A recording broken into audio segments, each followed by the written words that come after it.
इतिहास में ना ऐसे कई पल दर्ज हैं जहां चंद मिनटों की एक छोटी सी बातचीत मतलब आने वाले पूरे युगों की दिशा तय कर देती है। बिल्कुल। तो आज की इस गहन चर्चा में हमारे सामने वाल्मीकि रामायण के किष्किंधा कांड के कुछ मूल श्लोक हैं और इसके साथ ही ऐतिहासिक शोध और भाषा शास्त्र के कुछ नोट्स भी हैं। हमारा मिशन आज सिर्फ कोई पुरानी कथा दोहराना नहीं है। हाँ, हमारा मकसद तो उस पल को डिकोड करना है जहाँ श्री राम और हनुमान पहली बार मिले थे। एकदम सही। मतलब हमें ये समझना है कि कैसे वो पहली मुलाकात कूटनीति और इतिहास का सबसे बड़ा टर्निंग पॉइंट बन गई। मैं यहाँ सबसे पहले ना इसका कॉन्टेक्स्ट जोड़ना चाहूंगी क्योंकि इस मुलाकात का बैकग्राउंड मतलब बहुत ही ज्यादा तनावपूर्ण है। हाँ, स्थिति बहुत नाजुक थी उस वक्त। बिल्कुल। अगर हम स्रोत देखें तो सीता हरण के बाद राम और लक्ष्मण गहरे शोक में हैं और घने जंगल में भटक रहे हैं, और दूसरी ओर किष्किंधा में सुग्रीव अपने ही भाई वाली के डर से एक गुफा में छिपकर रह रहे हैं। मतलब उन्हें हर किसी पर शक होता है। हाँ, सुग्रीव को हर अजनबी में एक खतरा नजर आता है। तो जब उन्हें राम और लक्ष्मण दिखाई देते हैं ना, तो वो डर जाते हैं कि कहीं ये वाली के भेजे हुए हत्यारे तो नहीं है।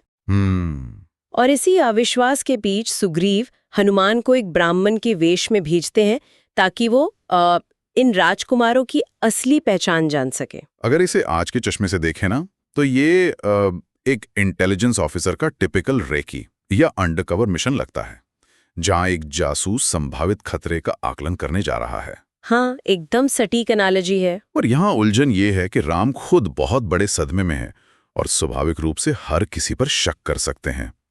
तो इतने अविश्वास वाले माहौल में एक गुप्तचर का काम बहुत खतरनाक हो सकता है।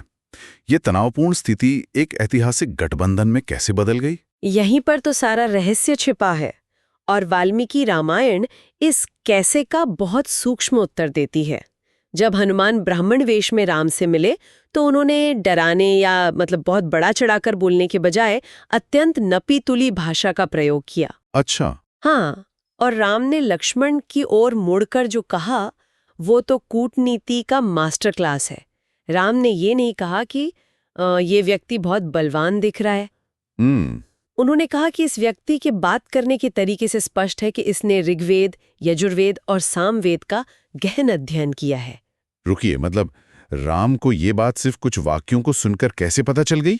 वही तो दिलचस्प बात है। हाँ। बातचीत में ऐसा क्या था जो सीधे वेदों के ज्ञान तक जुड़ गया?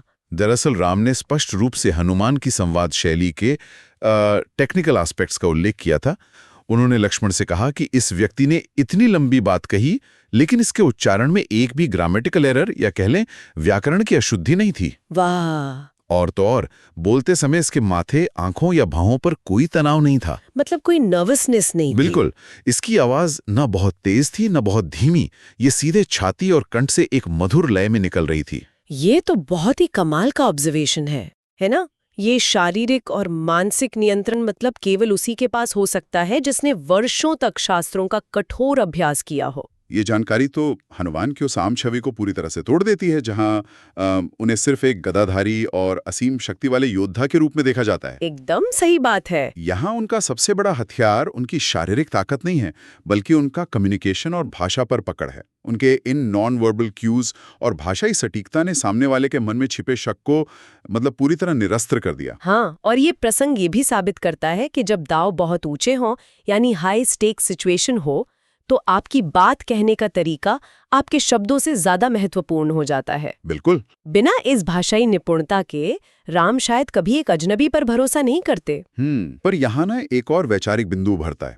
मैं सोच रहा था कि राम और हनुमान के इस मिलन को मतलब हमेशा भक्त और भगवान के एक शुद्ध आध्यात्मिक मिलन के रूप में देखा जाता है। हाँ, आमतौर पर ऐसा ही नैरेटिव होता है। लेकिन इन ऐतिहासिक और रणनीतिक मोड्स को देखकर तो लगता है कि इसके पीछे एक बहुत बड़ी रणनीतिक आवश्यकता भी थी। मतलब दोनों ही पक्ष अपने अपने जीवन के सबसे बड़े संकट में थे। देखिए, अध्यात्म और रणनीति यहाँ अलग नहीं है, बल्कि एक ही सिक्के के दो पहलू हैं।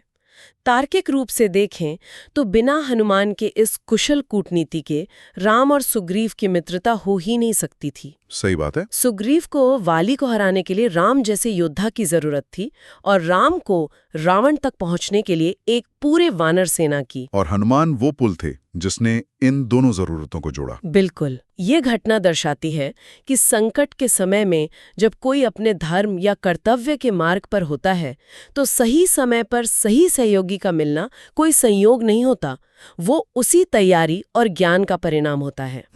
इस पूरी गहन चर्चा से जो सबसे ठोस निष्कर्ष सामने आता है वो ये है कि हाई स्टेक्स नेगोशिएशन में पहली छाप यानी फर्स्ट इंप्रेशन का बहुत बड़ा महत्व है। हाँ, एकदम। जब परिस्थितियां जीवन और मृत्यु की हों तब विचारों की स्पष्टता, शब्दों पर नियंत्रण और सच को प्रस्तुत करने का तरीका किसी भी रक्षात्मक दीवार को गिरा सकता है। और यही स्पष्टता एक साधारण मुलाकात को एक ऐसे गठबंधन में बदल देती है जो आगे चलकर पूरे इतिहास को आकार देता है। बिल्कुल। तो आज की इस चर्चा को यहीं विराम देते हैं, लेकिन एक नए विचार के साथ। जब भी दुनिया में किसी बड़े युद्ध या कूटनीति की बात होती है तो हमेशा हथियारों, सेनाओं और रुतबे को सबसे ऊपर रखा जाता है, जो कि सच है। हाँ, पर राम और हनुमान का मिलन एक सवाल खड़ा करता है।